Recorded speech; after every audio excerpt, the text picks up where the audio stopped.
Welcome to Lost Relation Chronicles. My name's Alan, and I've got a story I never thought I'd be telling. It's about my family, or at least the family I thought I had until a few months ago. If you'd asked me back then, I'd have told you we were the definition of picture perfect. I lived in a cozy little house on the outskirts of Boise, Idaho, with my wife, Rose, our 12-year-old daughter, Maria, and Sparky, our hyperactive little beagle.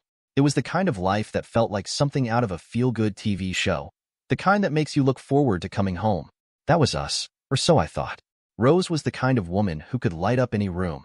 She was always organizing block parties or baking something incredible for the neighbors.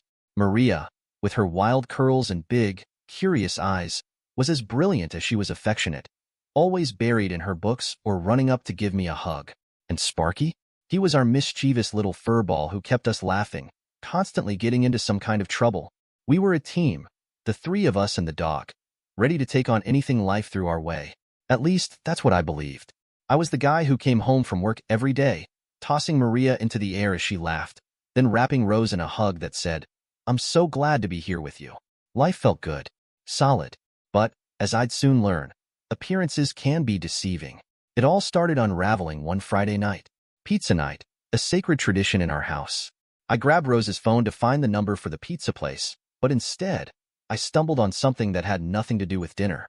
Right there, mixed in with the usual texts about groceries and school pickups, were messages from someone named Chad. His texts weren't the kind you send to a friend or coworker. They were filled with heart emojis, winks, and things that made my stomach churn. It felt like the floor had dropped out from under me.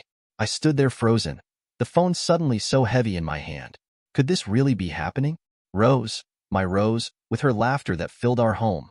The mother of my child, sending hearts and flirty texts to some guy named Chad? I didn't want to believe it. Who would?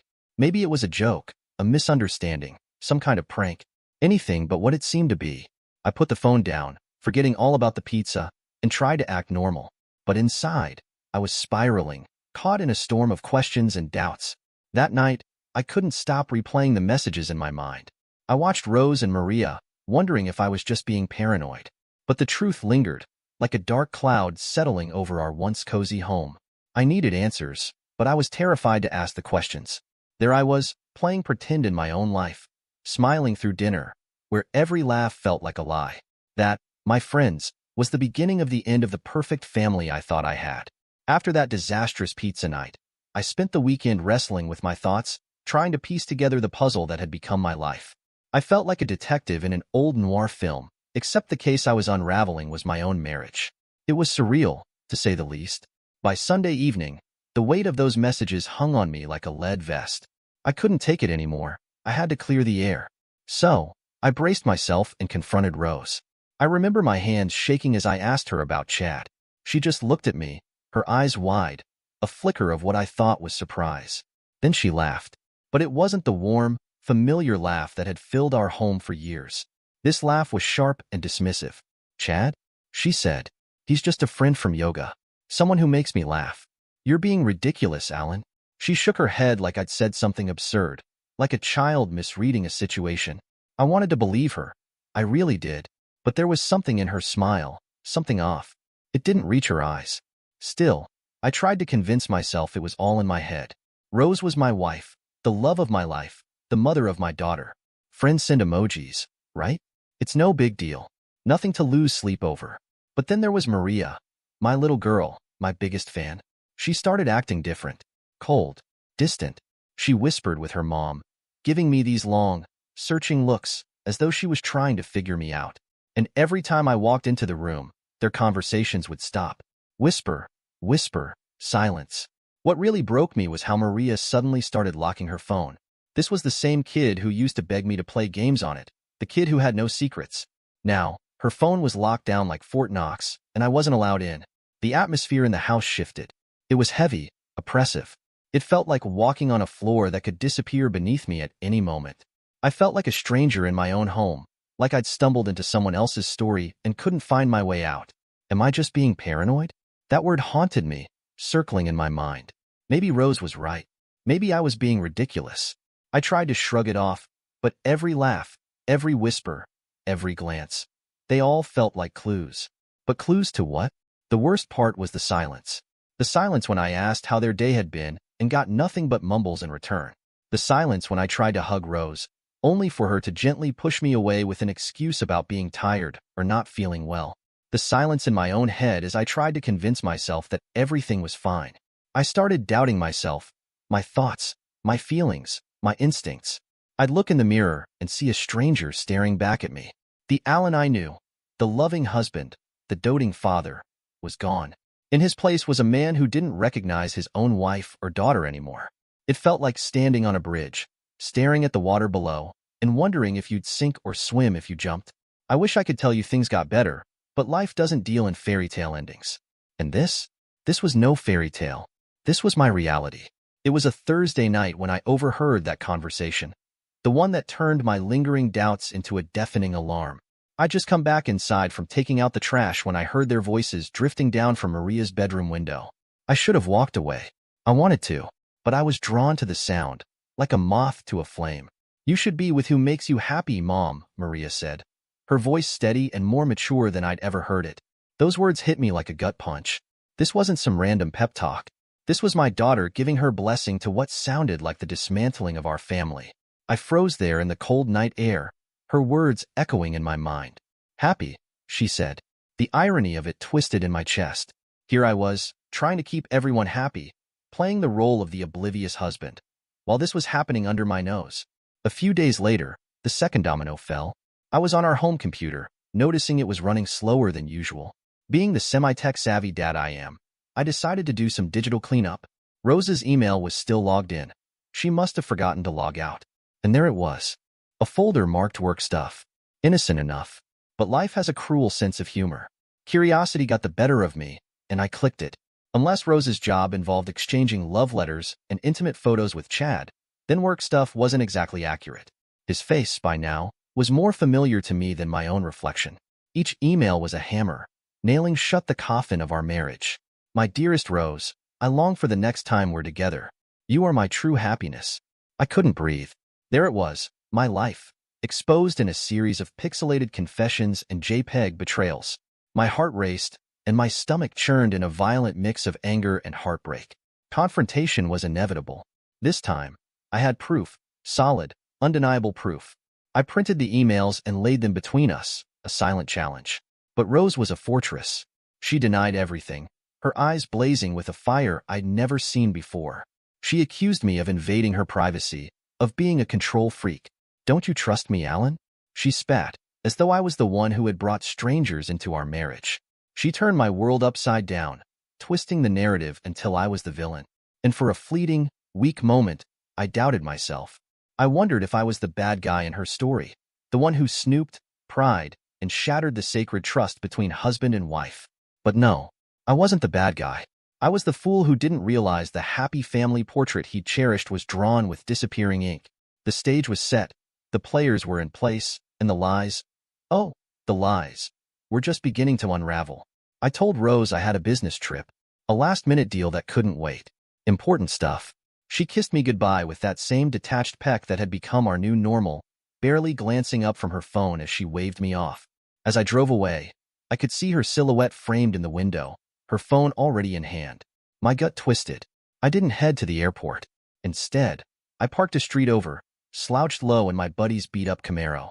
Baseball cap pulled low, heart pounding in my chest, I waited. It felt like a stakeout in my own life, which is just as messed up as it sounds. The hours dragged by, and doubt began to creep in. What if I was wrong? What if those messages and emails were just fantasy? A bad joke? But then, as the afternoon sun began to dip, painting the Boise sky in hues of fire, I saw her. Rose stepped out, dressed to the nines like it was date night. But the date wasn't with me.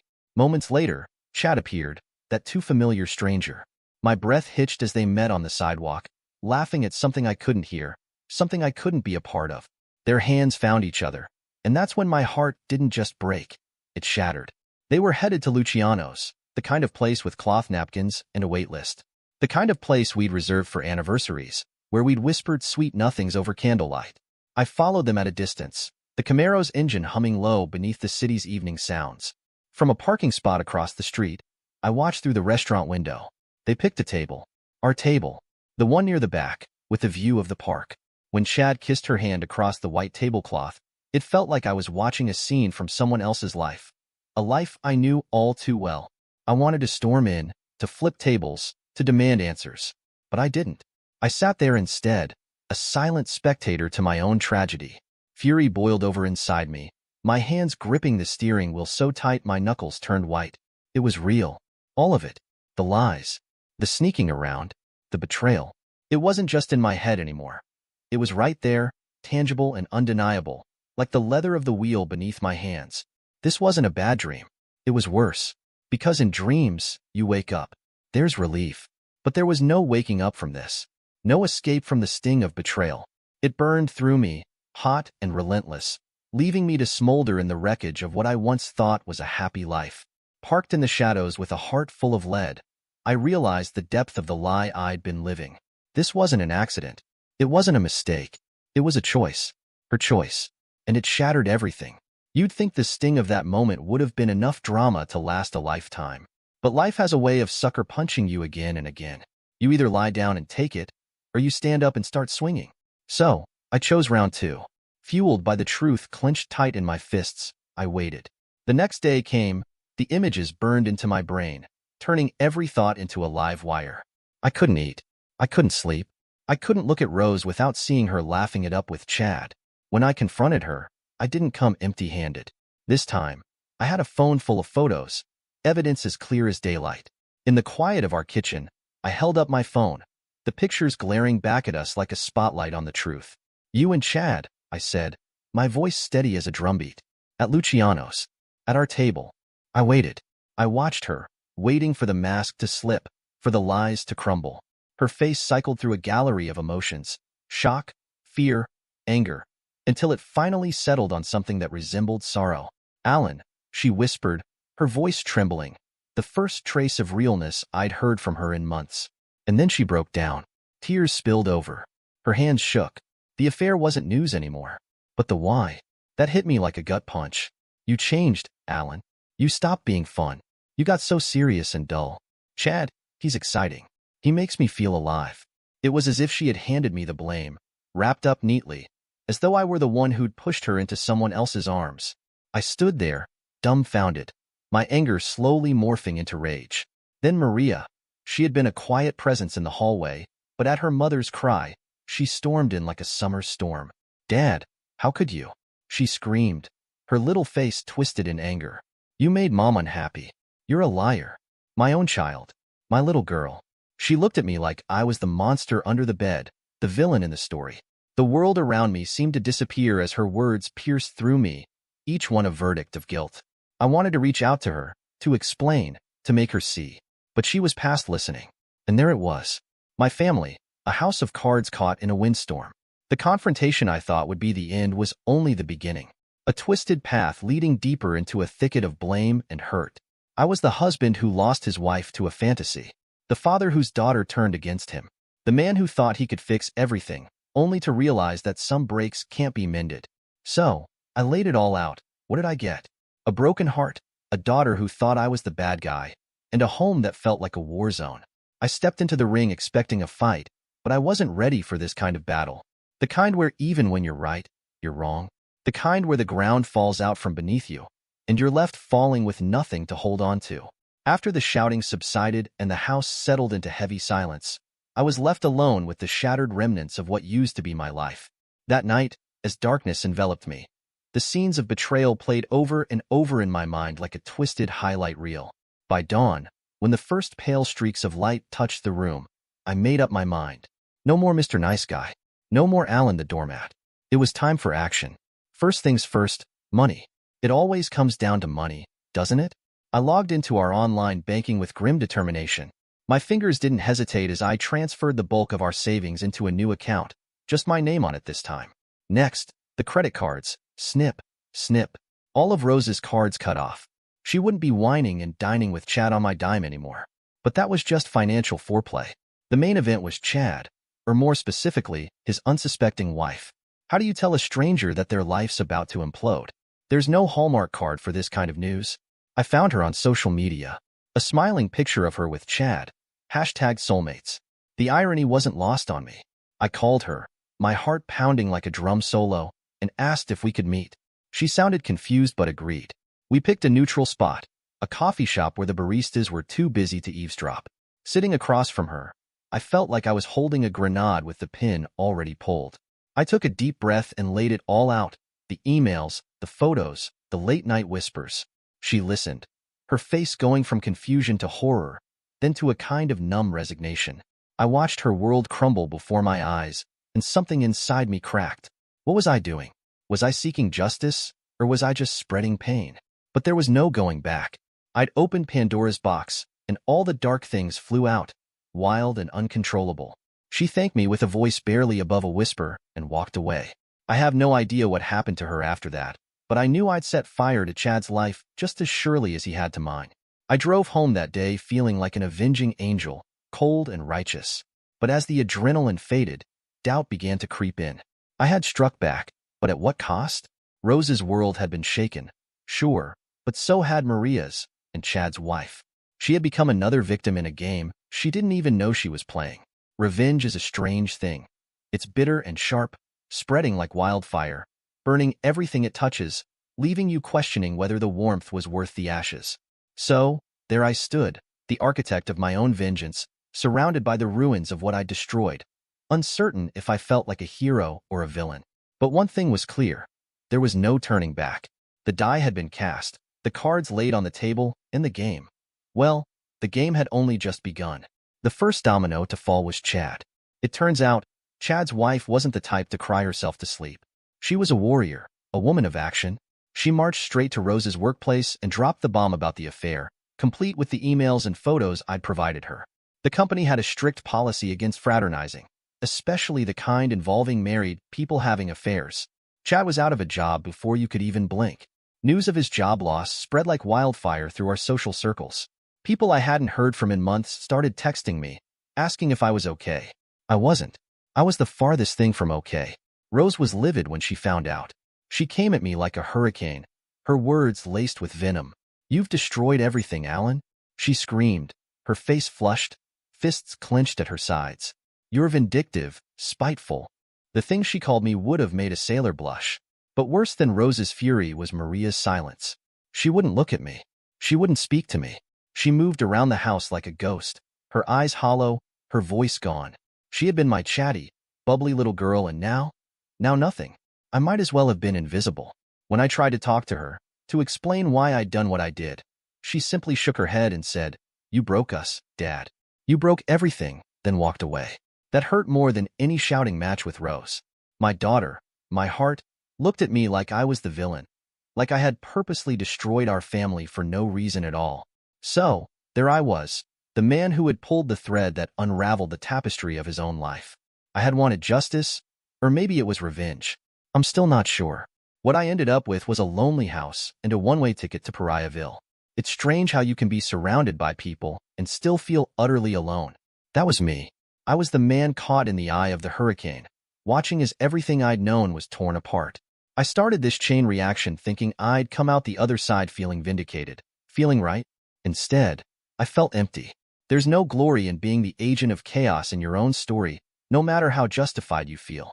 All that's left is the fallout, and fallout, as I learned, lingers long after the bomb has exploded. As the days turned into weeks, and the drama refused to quiet down, I did what I thought I'd never do. I filed for divorce. It was a word that tasted like ash in my mouth, a word that, once spoken, couldn't be taken back. The papers were stark, black ink on white paper spelling out the end of a once beautiful chapter. When it came to Maria, my shining star, I wanted to fight for her. I wanted to pull her out of the crossfire and into safety. But when we sat down in those sterile offices with lawyers who spoke in cold, clinical terms, Maria's voice was quiet but firm. "I want to stay with Mom." That cut deeper than any betrayal. Rose had cheated, lied, and broken our vows, but Maria still saw her as home. So, I moved out. I left the house with a bag of clothes and a heart so heavy I could barely carry it. I found a small apartment on the other side of Boise, a place with bare walls and a view of the parking lot. It was a far cry from the home I'd built, full of laughter and dreams. At night, I'd sit in the silence, deafening in its weight, and wonder if any of it was worth it. The truth had not set me free. It had put me in a different kind of prison, one with bars made of memories and what-ifs. I missed Maria fiercely every single day. I'd reach for my phone to send her a message, to try to bridge the gulf between us, only to remember her words and let the phone fall back into my pocket. Sometimes I'd drive by the house, slowing down just enough to catch a glimpse of the life I'd left behind. I'd see her through the window, and my heart would lurch, but I never stopped. I never got out, because she wasn't mine to hold on to anymore. Not really. And so, here I am, Reddit, the guy who blew up his life in search of something like justice. I sit in my apartment, surrounded by secondhand furniture, wondering if any of it was worth it. The truth, it's a double-edged sword. It cuts both ways, and in the end, nobody wins. The cost of truth was high, too high. It cost me my daughter's laughter, my wife's touch, the joy of being a family. Now, I'm left wondering if ignorance truly is bliss, or if the burden of knowledge is the price we pay for some deeper understanding. I guess the moral of my story is this. The truth will set you free, sure, but it will tear everything else down in the process. And once everything you love lies in rubble at your feet, freedom starts to feel a lot more like being lost. After the storm that had torn apart my life, it felt as though I was standing in the ruins of what once was, unable to find my footing. My ex-wife, Rose, and her lover, Chad, were gone in a tragic accident. It was a sudden, irreversible change, and while it took a long time for me to process, it did leave me with one unexpected gift: custody of my daughter, Maria. But life doesn't always give you things wrapped up in neat little bows. Maria and I, after everything, were still far apart. She was 18 now, an adult who had made her own choices, and those choices had taken her away from me. She left home, and our relationship, once close and full of promise, was now nothing more than a distant memory. We didn't speak. She blamed me for the collapse of our family, and I couldn't blame her for it. But that didn't make the silence any easier to bear. The day I received full custody of her, I thought I'd feel a sense of victory, of completeness. But instead, it felt hollow, like I was holding on to something that wasn't truly mine anymore. I tried to reach out to her, tried to make amends, but Maria had already made her decision. Months passed, and I found myself stumbling through life again. But this time, there was someone new in it. Her name was Emma, and she was nothing like anyone I had ever met. She was patient, kind, and saw me for who I was, not for the mistakes I'd made or the pain I'd caused. It started off slowly, a friendship, a shoulder to lean on, but over time, we became something more. With Emma by my side, I started to see light again. She was an artist, her world filled with color and possibility, and she opened my eyes to a life I thought I'd lost forever. We spent days walking through her galleries, evenings cooking together, and nights just talking about everything and nothing. Emma gave me a hope I hadn't had in years, and little by little, I began to realize that I was capable of loving again, of being loved. But even with Emma in my life, the ache for Maria remained. I kept hoping that, someday, we could repair the rift, but I also knew it wouldn't be easy. I had to let her find her own path, just as I had found mine. Then, out of nowhere, one day I got a letter from Maria. It was short, cold at first, but I could hear the cracks in the words. She was struggling, unsure of who she was and where she was supposed to go. She asked if she could visit. I was terrified, but I didn't hesitate. I welcomed her into my home, my heart racing. When I opened the door, I saw a young woman. But beneath it all, she was still my little girl. The hurt was still there. The walls between us were still tall, but the silence was gone. We talked, awkwardly at first, but it was a start. Slowly, very slowly, the distance began to close. It wasn't perfect, and it wasn't easy. We had long conversations, some tearful, some filled with anger, but over time, we learned to understand each other again. I apologized for my mistakes, and she apologized for the way she had shut me out.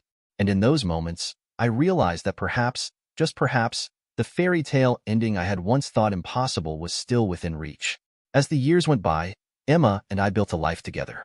And while Maria and I were still finding our way back to each other, there was hope, real, tangible hope, that one day, we would be a family again.